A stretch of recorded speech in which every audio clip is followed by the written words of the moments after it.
같이 말씀 보겠습니다. 요한복음 20장입니다. 요한복음 20장 21절에서부터 23절까지의 말씀 같이 보겠습니다. 소그룹 이제 두 번째 저희들 시간인데 요한복음 20장 21절에서부터 23절까지의 말씀을 길지 않으니까 저희 같이 봉독하면 좋겠습니다. 같이 읽겠습니다. 시작. 예수께서 또 이르시되 너희에게 평강이 있을지어다. 아버지께서 나를 보내신 것 같이 나도 너희를 보내노라. 이 말씀을 하시고 그들을 향하여 숨을 내쉬며 이르시되 성령을 받으라. 너희가 누구의 죄든지 사하면 사하여질 것이요 누구의 죄든지 그대로 두면 그대로 있으리라 하시니라. 오늘은 소그룹 두 번째 시간입니다. 선교의 공동체라는 제목으로 같이 말씀을 좀 나누면 좋겠습니다. 다음 주는 저희들이 소그룹에 대해서 이야기하지는 않겠습니다. 추석 연휴 기간이라 많이들 가족들과 시간을 보내실 것 같아서 다음 주는 그냥 시편으로 우리 같이 말씀을 나누고 그 다음 주 이 추석 연휴가 끝난 다음에 마무리 이제 마지막 소그룹에 대해서 이야기를 하겠습니다.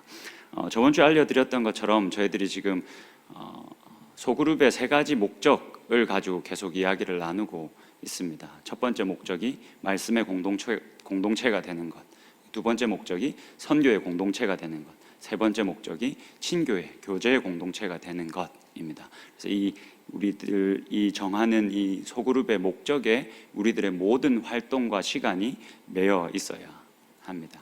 여러분, 최근 제가 이 소그룹에 대해서 다시 조금 정리하는 시간들을 가지면서 그 목적이라는 단어에 좀 매여 있습니다. 쉽게 말해서 꽂혀 있습니다. 그래서 이 설교를 준비하면서 한 친구가 이렇게 얘기하더라고요. 아니, 설교를 너무 좀 진지하게 좀 하지 마시라고. 그럼 너무 진지해서 숨 막힌다고 그렇게 얘기를 해서 나름 웃기려고 노력을 많이 했던 것 같은데 자기들이 안 웃어놓고 나한테 너무 진지하게 한다고 하는 거 아닌가라는 생각을 했는데, 그래서 조금 가볍게 시작을 해보면 좋을 것 같아서 중요하지 않지만 쓸데없는 이야기를 하나 하면서 우리 시작하면 좋겠습니다. 여러분, 목적이라는 것은 상당히 중요합니다. 회사에서나 교회에서도 그렇고 어느 공동체에서나 목적이 존재하죠. 왜 내가 이 회사를 다니는가? 나는 그리스도인으로 왜 살아가는가? 라는 이 목적이 굉장히 중요합니다. 근데 이 목적이 흐려지면 어떻게 보면 우리가 열심히 하는 이 모든 행동들이 허사일 수 있고 무의미할 수 있습니다. 제가 이렇게 지나온 시간들을 조금 되짚어 보니까 약간 내가 목적을 그다지 크게 중요하게 생각하지 않고 그냥 뭘 하면 약간 노예 근성이 있어가지고 그냥 마냥 열심히만 하는 사람이었구나라는 생각을 좀 했습니다. 여러분, 이제 저랑 거의 1년을 같이 보내니까 이제 특히 형제들은 제가 축구를 좋아한다는 걸 잘 알 겁니다. 제가 어렸을 때부터 축구하는 걸 되게 좋아했습니다. 이제 제가 27살일 때 신대원에 들어갔습니다. 신대원에 들어가는데 하나님께서 제 꿈을 하나 이루어 주셨습니다. 제가 이렇게 어렸을 때부터 공 차는 걸 좋아해서 막 뛰어다니면서 늘 가졌던 생각이 이 프로 선수 한 번만 차보고 싶다.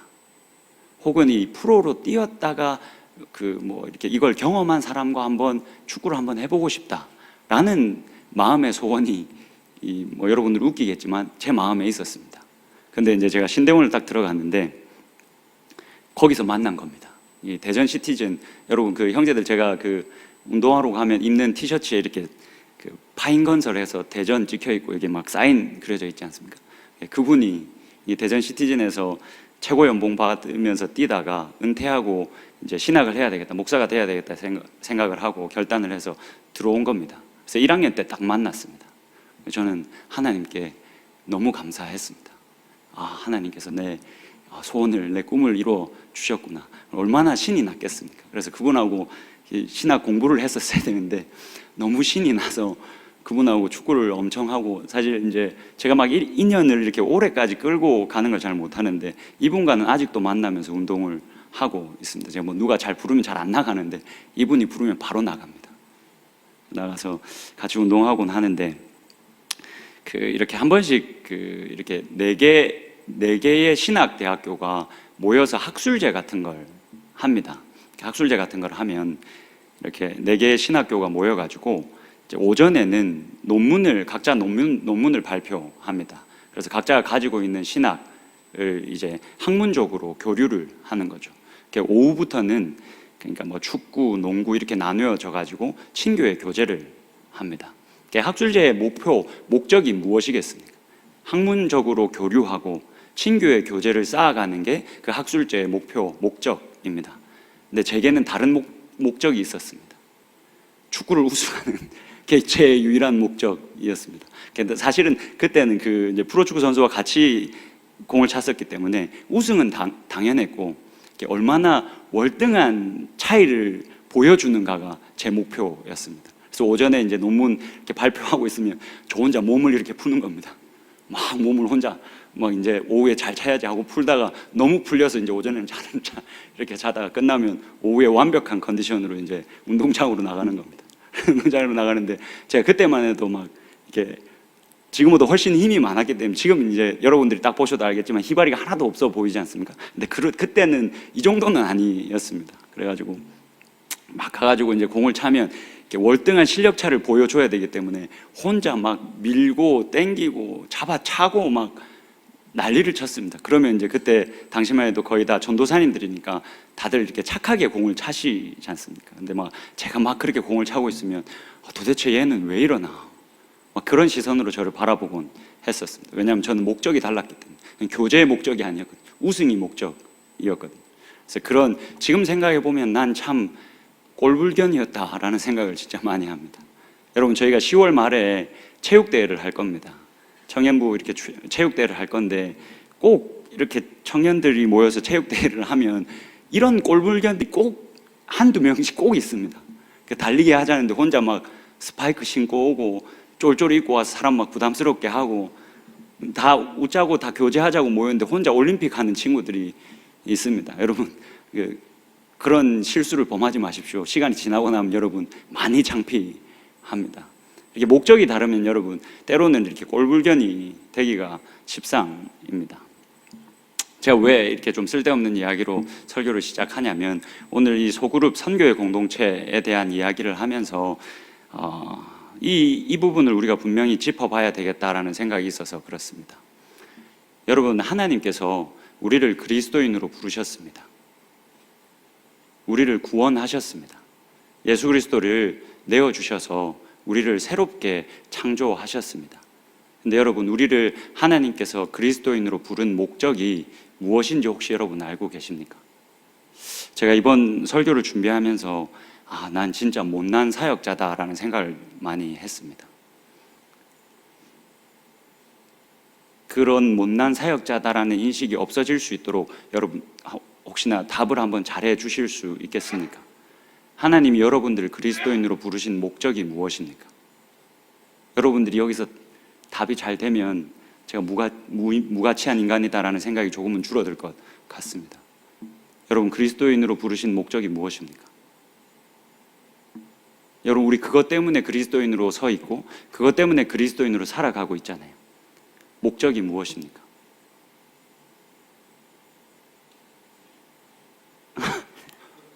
선교? 역시 그냥 헛되게 보내진 않았네요. 여러분 우리를 부르신 그 목적이 분명해야 합니다. 우리를 부르신 목적은 하나님께서 선한 일을 하게 하시려고 부르셨다라고 이야기합니다. 이거 제가 자주 여러분들한테 드렸던 말씀입니다. 에베소서 2장 그리고 디도서 2장 우리를 그리스도 안에서 새롭게 하셔서 하나님의 일을 열심히 하는 자기 백성이 되게 하려 하셨다. 선한 일을 하게 하시려고 우리를 부르셨다라고 이야기하고 있습니다. 오늘 우리 본문 한번 보시겠습니까? 요한복음 20장 21절을 한번 같이 보시죠. 지금 이 요한복음 20장에는 예수님이 죽으시고 부활하셔서 제자들에게 찾아가시는 장면입니다.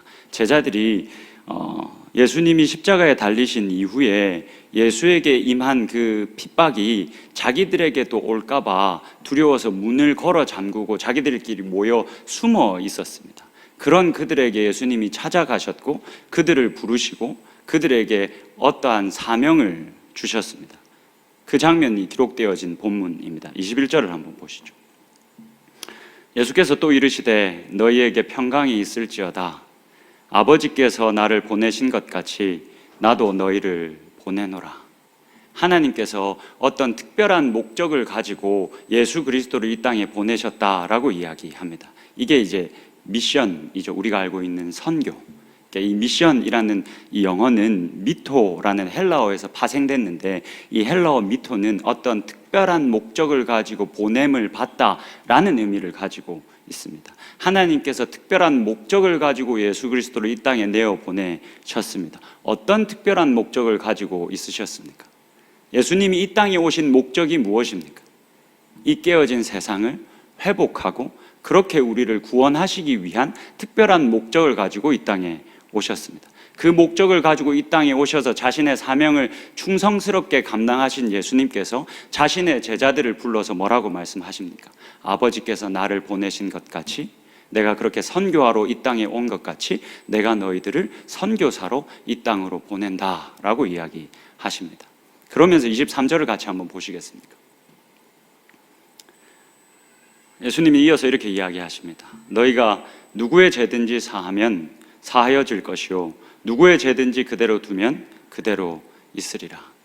예수님이 지금 무슨 말씀하고 계십니까? 예수님이 이 땅에 오셔서 십자가를 지셨습니다. 우리의 죄를 대신해서 십자가를 지셨습니다. 그래서 우리의 죄가 사해졌습니다. 우리의 죄가 깨끗해지면서 우리들한테 어떤 일이 일어났습니까? 하나님과 화해하게 되었습니다. 하나님과 화목한 관계를 우리가 맺게 되었습니다. 그런데 그런 예수님께서 우리들에게 어떤 권세를 주십니까? 세상의 죄를 사할 수 있는 권세를 주십니다. 이 말이 무슨 말입니까? 하나님께서 예수 그리스도가 우리를 세상으로 보내면서 죄를 사하는 권세를 주셨습니다. 이 깨어진 세상을 우리가 그들의 죄를 사해 주면서 그들의 죄를 대신하면서 예수 그리스도가 지셨던 그 십자가를 우리가 또 지면서 그렇게 세상의 죄를 감당하는 겁니다. 그렇게 이 세상이, 깨어진 세상이, 그리고 이 깨어진 세상 안에 살고 있는 사람들의 죄가 사하여지게 하는 활동을 우리가 하는 겁니다. 그렇게 이들의 죄가 사하여지면 어떤 일이 일어납니까?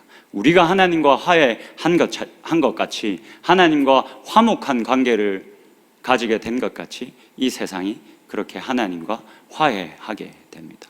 그렇게 이 세상이 회복되게 되는 겁니다. 하나님께서 우리를 이 사역하라고 보내셨습니다. 바울은 이 사실을 조금 더 명확하게 우리들에게 다음과 같이 알려줍니다. 고린도후서 5장의 말씀을 한번 보시겠습니까? 고린도후서 5장의 말씀을 한번 띄워주시겠습니까? 고린도후서 5장 17절에서부터 19절 말씀을 볼 텐데 같이 한번 보겠습니다. 이 17절 말씀은 여러분들에게 되게 익숙한 말씀일 겁니다. 제가 읽어드리겠습니다. 그런즉 누구든지 그리스도 안에 있으면 새로운 피조물이라. 이전 것은 지나갔으니 보라 새 것이 되었도다. 하나님께서 우리들에게 어떤 일을 하셨다라고 말합니까? 우리가 예수를 주로 고백할 때 우리가 그리스도 안에서 그리스도와 연합하게 된다. 그렇게 하나님께서 우리를 새롭게 창조하신다라고 이야기합니다. 그렇게 새롭게 창조하신 이유에 대해서 18절과 19절에서 명확하게 이렇게 이야기합니다. 18절을 보겠습니다. 18절의 말씀 여러분들의 목소리로 한번 읽어주시겠습니까? 같이 읽겠습니다. 시작.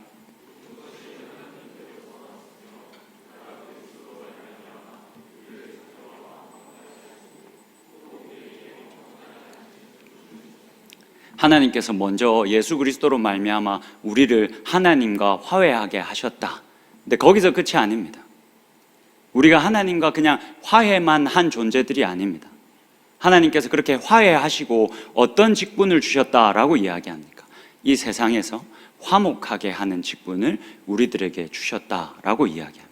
여러분, 그러면 그리스도인의 분명한 목적, 하나님께서 우리를 그리스도인으로 부르신 분명한 목적이 무엇입니까? 그저 우리를 하나님과 화해하게 하시고 그리고 어떤 좋은 천국에 들어가게 하시기 위해서 그 목적만을 가지고 우리를 그리스도인으로 부르신 게 아닙니다. 만약 그렇게만 이야기하면 우리는 반쪽짜리 그리스도인밖에 되지 않습니다. 하나님께서는 더 큰 목적을 가지고 우리를 부르셨습니다. 그게 무엇입니까? 우리로 먼저 화해하게 하시고 그 다음에 화목하게 하는 직분을 우리들에게 또한 주셨습니다. 19절을 또 한번 보시죠. 제가 읽어드리겠습니다. 곧 하나님께서 그리스도 안에 계시사 세상을 자기와 화목하게 하시며 그들의 죄를 그들에게 돌리지 아니하시고 화목하게 하는 말씀을 우리에게 부탁하셨다. 이 세상을 회복하는 일, 그렇게 이 세상을 선교적으로 살아가면서 이 깨어진 세상을 회복하고 그들의 죄를 사해서 하나님과 화목하게 하는 일을 우리들에게 맡기셨습니다. 하나님께서 우리들을 부르신 목적이 바로 이것, 선교입니다. 여러분, 어떻게 보면 이렇게 우리의 부르신 목적, 우리를 그리스도인 되게 하신 목적을 명확히 알면 우리들의 인생이 결코 가볍지 않다라는 것을 쉽게 알 수 있지 않습니까? 우리의 인생은 결코 작거나 가볍지 않습니다. 원래 우리가 하나님과 원수였던 자들입니다.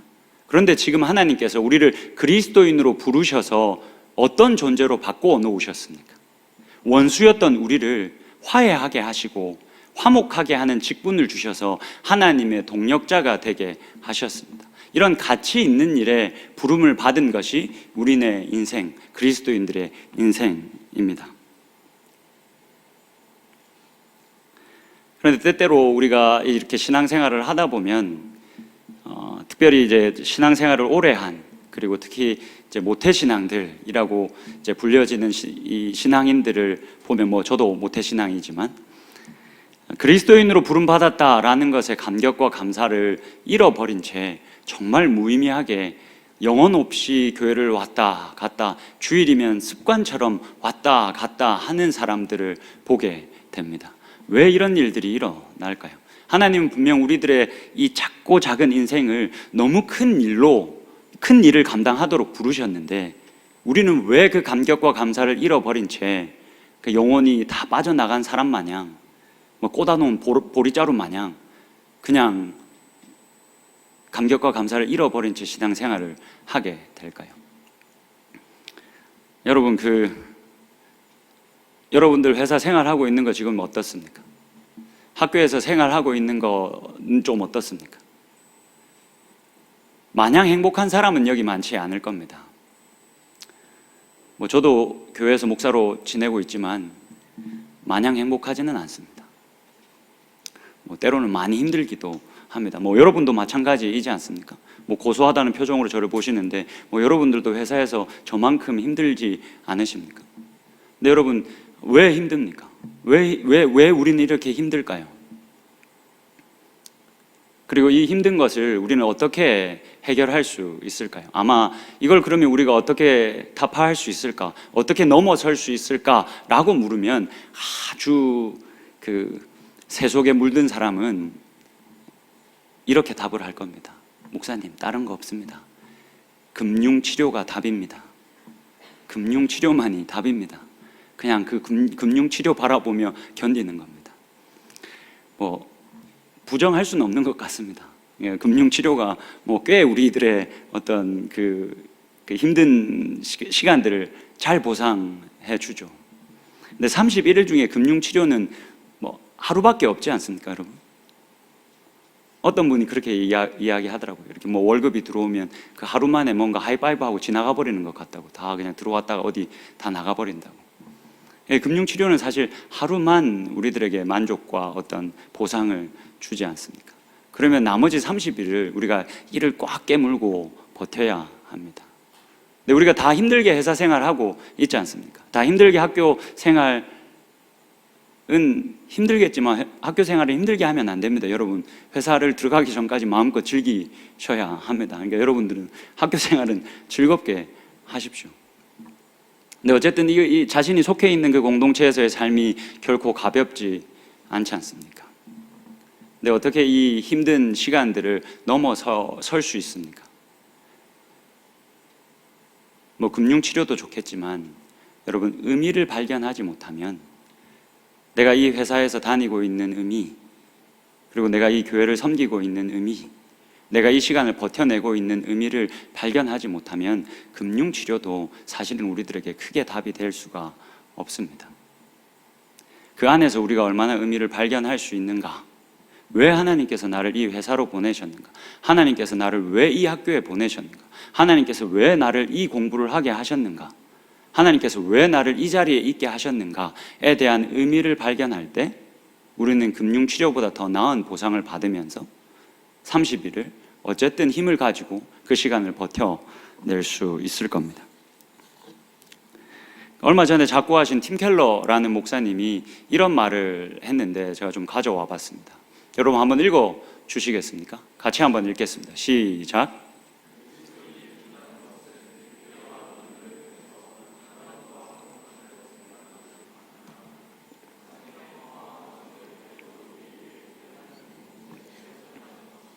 그대로 좀 띄워놔 주십시오.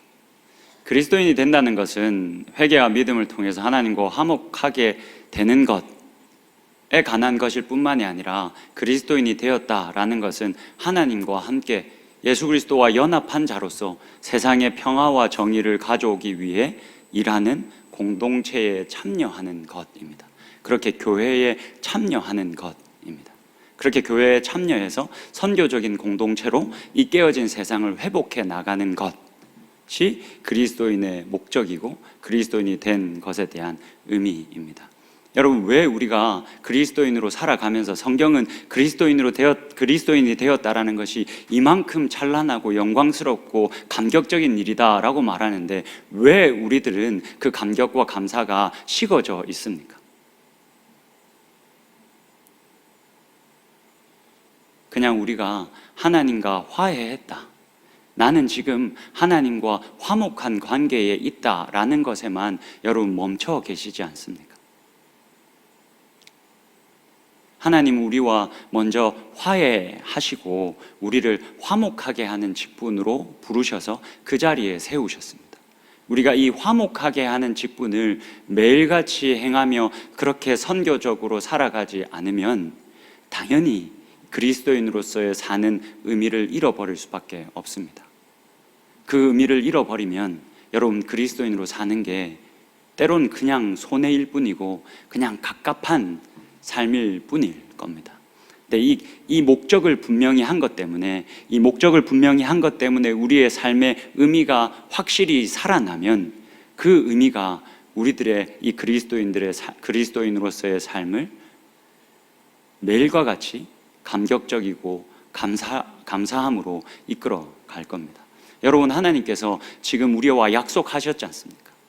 예수 그리스도와 연합하게 하시고 내가 예수 그리스도와 함께 있는 너를 들어서 이 세상을 회복해 나가겠다. 그래서 우리가 가는 곳마다 이 깨어진 세상이 회복되어지고 갈등이 끝이 나고 분노가 사그라들고 그렇게 용납이 일어나고 그래서 분열되어져 있던 나의 가정이, 나의 직장이, 나의 학교가, 나의 친구 공동체가, 내 이웃 공동체가 그렇게 사랑으로 연합되는 일이 일어난다는 걸 여러분들이 매번 보면서 그것을 경험하면서 신앙생활을 한다라고 생각을 해 보십시오. 그 사람의 삶이 의미가 있지 않겠습니까? 그 사람이 내 삶은 정말로 가치가 있다. 나 때문에 정말로 천하 만민이 복을 받고 있구나. 나 때문에 이 깨어진 세상이 정말 계속해서 회복되어지고 있구나. 하나님이 나를 들어서 이 놀라운 일들을 정말 지금도 계속하고 있구나 라는 걸 깨달으면서 자신의 인생이 결코 작거나 가볍지 않다라는 것을 매번 느끼며 살 수 있지 않겠습니까? 여러분, 그렇다면 여러분들에게 이 교회 혹은 소그룹은 왜 존재합니까? 교회와 우리가 속한 소그룹이 존재해야 하는 이유는 무엇입니까? 한 책에서 제가 설교 준비하면서 이렇게 봤는데 한 1000개의 교회에 속해 있는 성도들을 대상으로 이렇게 설문조사를 했답니다. 그 사람들에게 교회의 존재의 이유에 대해서 물었답니다. 교회의 목적은 당신에게 있어서 교회의 목적이 무엇입니까? 라고 물었더니 89%가 이렇게 대답했답니다. 교회는 나와 나의 가족들을 돌보기 위해 존재합니다. 교회가 나와 나의 가족을 돌보기 위해 존재합니다 라고 답한 사람이 89%였답니다. 나머지 11%만 예수와 함께 우리가 이 세상을 구하기 위해서 이 교회는 존재합니다 라고 답했답니다. 여러분들에게 교회가 존재하는 이유는 무엇입니까? 여러분들에게 소그룹이 존재하는 이유는 무엇입니까? 여러분들 왜 소그룹에 참여합니까? 여러분, 그리스도인 그리고 그 그리스도인들이 모인 공동체, 교회 혹은 소그룹은 선교적인 공동체로서 이 깨어진 세상을 하나님과 함께 회복하기 위해서 존재합니다. 그것이 교회와 소그룹이 존재해야 하는 이유입니다. 물론 이 교회가, 이 공동체가 여러분들을 돌볼 수 있고 여러분들의 가족까지도, 여러분들의 가정까지도 돌볼 수 있습니다. 우리가 열심히 그렇게 하기 위해서 사랑해야 합니다. 근데 그것이 이 교회와 소그룹이 존재하는 이유는 아닙니다. 교회가 존재하는 이유는 이 깨어진 세상을 회복하기 위해서, 화목하게 하는 직분을 충성스럽게 감당하기 위해서 존재합니다. 네, 여러분, 이렇게 이 세상에, 이 깨어진 세상에 평화와 정의를 가져오는 일을 이 교회, 이 소그룹이 하는데, 근데 이게 여러분 너무 그렇게 부담스럽게 생각하실 필요가 없습니다. 이것이 그리 거창하고 대단한 일은 대단한 일이긴 합니다. 되게 대단한 일이긴 한데 뭐 그렇게 거창한 일은 아닙니다. 1세기의 초대교회 공동체가 이런 선교의 공동체로 존재했습니다. 제가 우리 제자훈련 이제 받으시는 분들 제자훈련 마무리하면서 읽어야 될 책이 원래 한국어로 번역된 책의 제목은 어느 로마 귀족의 죽음이었는데 이번에 그게 절판이 되고 새롭게 이제 다른 출판사에서 번역이 나왔는데 그 제목을 제가 갑자기 버가모에서 사라진 비밀 편지 입니다. 이 책을 우리가 제자훈련 마치면 여러분들 다 읽고 독후감을 쓰셔야 하는데 그 책에서 이렇게 브루스 롱지네커라는 아주 제가 좋아하는 신약학자가 사실을 기반으로 1세기 이 초대교회 성도들이 어떻게 선교의 공동체로, 선교적인 공동체로 삶을 살아갔는지를 잘 설명해 주는 대목이 있습니다. 그래서 제가 그 대목을 좀 따왔습니다. 한번 같이 보시겠습니다. 여러분 보이십니까? 너무 작습니까? 네. 제가 읽어드리겠습니다. 잘 한번 보시고 잘 따라와 주시면 좋겠습니다. 제가 천천히 읽어볼게요. 1세기 그리스도인들이 어떻게 선교적인 공동체로 살았는지를 한번 잘 보십시오. 그리고 제가 이어서 이사야서의 말씀을 볼 겁니다. 이 공동체가 보이는 모습과 이사야서의 말씀이 어떻게 연결되는지 여러분 한번 잘 보십시오. 나의 친구 누가요? 이 지금 주인공이 안디바라는 이제 순교자인데 이 누가는 누가복음을 쓴 이 누가복음의 저자입니다. 이제 누가복음의 저자와 이렇게 대화하는 편지로 대화하는 장면입니다. 나의 친구 누가요? 안토니우스의 집에서 모이는 25명 내외의 이 단체는 칼란디온 내 모임 사람들과 판이하게 다른다는 점을 말씀드려야겠습니다. 그러니까 지금 이 안디바라는 사람이 안토니우스라는 사람의 집에 모이는 기독교 공동체도 경험해봤고 칼란디온이라는 사람의 그 집에서 모이는 기독교 공동체도 경험을 해봤습니다. 둘 다가 이제 기독교 공동체 소그룹이었습니다. 근데 이 안토니우스 집에서 모인 이 소그룹은 칼란디온 내에서 모인 이 소그룹과 너무 달랐습니다 라는 말을 하면서 시작을 하는 겁니다. 계속 한번 보시죠. 처음 만나 인사를 나누는 순간부터 대번에 눈에 띄는 것이 있었습니다. 말하자면 이 모임은 사회적 위상, 민족적 배경, 시민적 지위 등과 관련하여 구성원들의 면면이 매우 다양하다는 것입니다. 여러분, 이게 지금 우리는 뭐 그럴 수 있다라고 생각하지 않습니까? 근데 이 당시에는 이렇게 계급 사회였지 않습니까? 계급 사회였기 때문에 신분이 다르면 같이 밥을 먹을 수 없었습니다. 같이 어울릴 수 없었습니다. 계급이 다른 사람들이 같이 모여서 한 공동체를 이룬다, 이게 사실은 말이 안 되는 때였습니다. 근데 안토니우스 집에 모였던 그 소그룹 공동체는 그렇게 다양한 사람들이 한 그룹으로 모여서 있더라라는 이야기를 하는 겁니다. 계속 한번 보시죠. 시민들 간의 모임이나 직업적 단체 역시 다양한 사람들로 구성되는 경우가 더러 있지만 안토니우스의 집에서 모이는 사람들만큼 차이의 폭이 넓지는 않았습니다. 게다가 그들은 특별히 사회적 법도에 따라 처신하려는 생각이 전혀 없는 듯 보였습니다. 그러니까 어떻게 보면 이 암묵적으로 이 구성원들이 동의하고 있는 그 룰을 따라 행동하지 않는다는 거죠. 같은 계급끼리 모여서 이야기 나누고 인사하고, 뭐 종은 종대로, 뭐 주인은 주인대로, 남자는 남자대로, 여자는 여자대로, 이렇게 사회적인 어떤 그런 룰을 전혀 따르지 않고 있더라는 겁니다. 저 어디까지 읽었죠?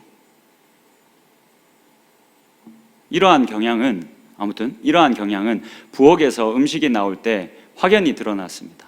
음식이 나오자 그들은 명예와 지위에 따른 사회적 관례를 전혀 무시한 채 집안 곳곳에 몇 사람씩 무리지어 앉을 뿐이었습니다. 나는 어떤 모임이나 단체에서도 이런 식으로 행동하는 사람들을 본 적이 없습니다. 여러분, 그렇다면 이사야서의 말씀을 보기 전에 교회의 건강함은 어떻게 측정이 될 수 있겠습니까? 이게 초대교회, 예수 그리스도의 말씀이 생생히 살아있었을 때 소그룹 공동체가 보인 모습이라면 그 교회의 건강성 혹은 소그룹의 건강성은 어떻게 측정할 수 있겠습니까? 그 공동체가 가진 다양성이 얼마나 큰지, 그리고 그 넓은 스펙트럼의 다양성이 얼마나 사랑으로 연합하고 있는지, 이것이 그 교회의 건강성을 측정하는 유일한 도구가 될 겁니다. 여러분, 이 말씀을 이 말씀이 아니고 이 이야기를 머리에 담아두시고 이사야서의 말씀을 한번 보시겠습니까? 이사야서 11장 6절부터 좀 읽겠습니다. 제가 읽어드릴 테니까 여러분들이 지금 우리가 함께 나눴던 이 초대교회 이야기를 기억하시면서 이사야 말씀을 한번 읽어봅시다. 그때라는 것은 먼 훗날 뭔가 하나님께서 약속하신 하나님 나라가 임하게 되면 이라는 말입니다. 그때에 하나님 나라가 임하게 되는 그 나라가 오면 이리가 어린 양과 함께 살며 표범이 어린 염소와 함께 누우며 송아지와 어린 사자와 살진 짐승이 함께 있어 어린 아이에게 끌리며 암소와 곰이 함께 먹으며 그것들의 새끼가 함께 엎드리며 사자가 소처럼 풀을 먹을 것이며 젖먹는 아이가 독사의 구멍에서 장난하며 젖된 어린 아이가 독사의 굴에 손을 넣을 것이라. 내 거룩한 산 모든 곳에서 해됨도 없고 상함도 없을 것이니 이는 물이 바다를 덮음같이 여호와를 아는 지식이 세상에 충만할 것임이니라. 여러분, 이 초대교회 공동체의 모습과 이사야서 11장의 말씀이 좀 겹쳐서 보이십니까? 어떻게 이 초대교회 성도들은 사회적 질서가 너무 딱딱히 견고하게 자리 잡고 있었던 그때에 많은 오해를 받으면서도 우리는 그리스도 안에서 하나가 되었다. 남자나 여자나 종이나 주인이나 유대인이나 헬라인이나 그리스도 안에서 하나가 되었다라는 그 말씀에 매여서 어떻게 이렇게 한 몸을 이루고 한 가족이 되어 살 수 있었겠습니까? 어떻게 그들이 그렇게 살 수 있었겠습니까? 그들 가운데 하나님의 나라가 임했기 때문입니다. 많은 사람들이 그저 이 깨어진 세상에 그대로 살아가면서 이 깨어진 세상의 법칙을 따라, 그 규율을 따라 서로 반목하고 서로 싸우고 서로 어쨌든 밟고 밟히며 그렇게 사는 세상에서 그들 위에, 그들의 이 교회, 그들의 이 소그룹 위에 하나님의 나라가 임했습니다. 어린아이가 독사의 굴에 손을 넣어도 물지 않는, 어린 양과 사자가 함께 뛰노는 그런 하나님의 나라가 그들 가운데 임했기 때문에 이들은 이러한 공동체를 이루어갈 수 있었습니다. 여러분, 이것을 본 사람들이 많은 충격을 받았습니다. 어떻게 이 사람들이 이렇게 살아갈 수 있는가? 그래서 초대교회 성도들은 사실 이 초대교회 성도들은 하나님의 승리의 기념비로 존재했습니다. 여러분, 우리가 아담과 하와가 죄를 지은 이후에 어떤 일이 우리들 가운데 일어났습니까? 원래 하나님께서 우리를 지으셨을 때 어떤 모습으로 지으셨습니까? 우리의 형상대로 우리의 모습을 따라 사람을 짓자 하셨습니다. 원래 우리는 사랑으로 연합되어진 존재들이었습니다. 근데 우리의 죄가 우리의 사이를 갈라 놓았습니다. 그래서 우리는 다 남이 되어버렸습니다.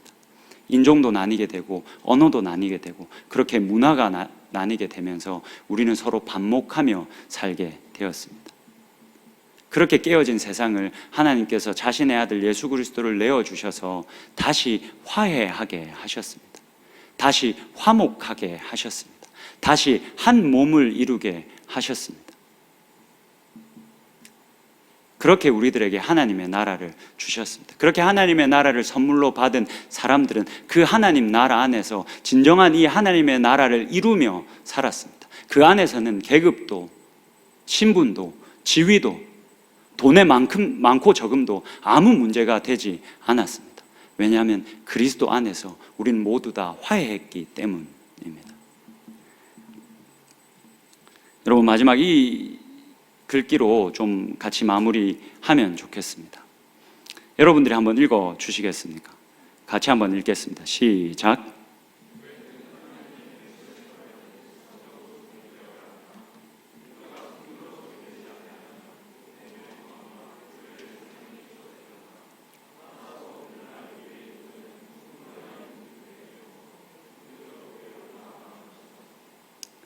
여러분, 이게 제가 여러분들과 이루고 싶은 공동체입니다. 우리가 얼마나 함께 할 수 있을지는 모르겠지만 함께 하는 동안에 선교적인 교회로 성장해 갈 수 있으면 좋겠습니다. 여러분, 교회는 그리스도인은 선교로 정의가 되어야 합니다.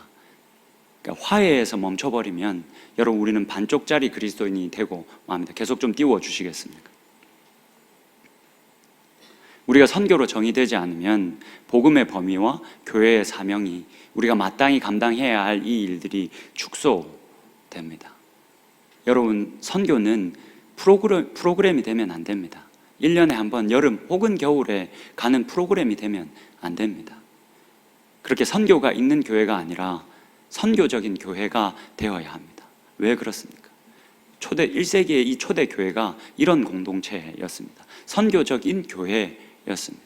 그 안에 하나님의 나라가 임해서 하나님의 선교를 진하게 받은 사람들이 모여서 그 사랑을 나누고 그렇게 사랑으로 연합하고 그리고 그 사랑으로 세상에 나아가서 이 하나님의 나라를 확장해가는, 그렇게 이 깨어진 세상을 회복해가는 공동체가 초대교회, 원래의 교회의 모습이기 때문에 그렇습니다. 우리 교회 공동체가 선교가 있는 교회가 아니라 선교적인 교회, 선교적인 다니엘 공동체가 될 수 있으면 좋겠습니다. 더 나아가서 여러분들의 소그룹이 선교가 있는 소그룹이 아니라 선교적인 소그룹, 셀 모임이 될 수 있으면 좋겠습니다. 그 안에서 먼저 우리가 하나님의 나라를 경험하고 그 안에서 진하게 하나님의 나라를 경험한 여러분들이 가정으로 나아가고 직장으로 나아가고 학교로 나아가서 그 하나님의 나라를 확장해 가는 겁니다. 더 이상 반목하는 것을 그치고 더 이상 싸우는 것을 그치고 더 이상 증오하는 것을 그치고 그저 사랑으로 용납하고 하나 되게 하는 것, 그것을 여러분들이 소그룹에서 먼저 경험하고 여러분들의 가정에서 이루고 직장에서 이루고 또 학교에서 이루고 여러분들의 이웃 공동체에서 이뤄가는 그 선교적인 공동체, 선교적인 교회로 살아갈 수 있는 저와 여러분이 될 수 있기를 주님의 이름으로 축복합니다.